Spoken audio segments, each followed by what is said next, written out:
Mercredi 26 août 2020, chers internautes, c'est un plaisir de vous servir la revue de la presse sur JDC Plus TV.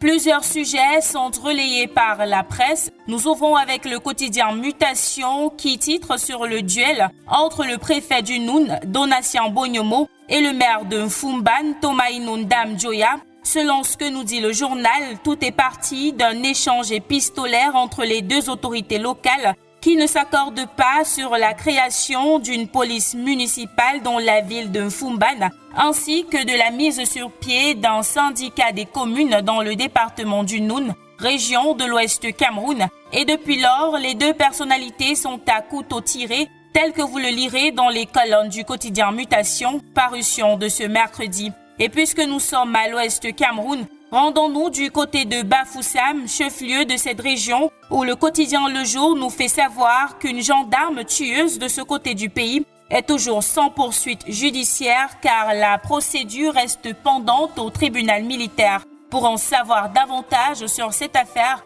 lisez la page 3 du quotidien Le Jour, édition de ce mercredi. Nous restons avec Le Jour pour parler des préfets qui normalement devraient déjà aller à la retraite, mais voient ce départ prolongé par le président de la République. Qui sont-ils? Eh bien, le journal d'Amanmana, dans sa parution de ce mercredi, nous fait le plaisir de nous donner leur portrait. À présent, parlons indiscipline au sein du RDPC avec le quotidien Le Messager qui révèle les non-dits du passage des cadres du parti convoqués pour indiscipline lors des élections couplées de février 2020 devant la commission Moussonguet au siège du comité central du parti. Les travaux de cette commission ont débuté le lundi 24 août 2020 et s'achèveront le dimanche 30 août.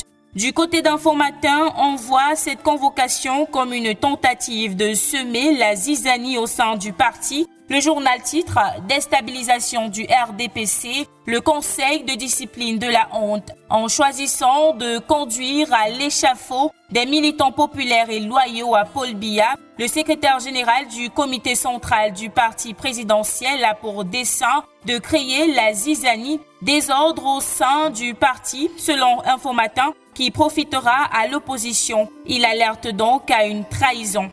Pour refermer cette édition de la revue de la presse, parlant coopération bilatérale entre le Cameroun et le Burkina Faso, Cameroun Tribune relaie l'information sur la visite du conseiller spécial du président burkinabé Roch-Marc Christian Kaboré, Thierry Hott. Il a donc été reçu hier au Palais de l'Unité par le président de la République, Paul Biya. Pour savoir ce qu'ils se sont dit, lisez les pages 2 à 3 de Cameroun Tribune, parution de ce mercredi 26 août 2020. Et voilà qui vient mettre un terme à cette édition de la revue de la presse sur JDC Plus TV. C'est toujours un plaisir de vous servir. Portez-vous bien et à demain.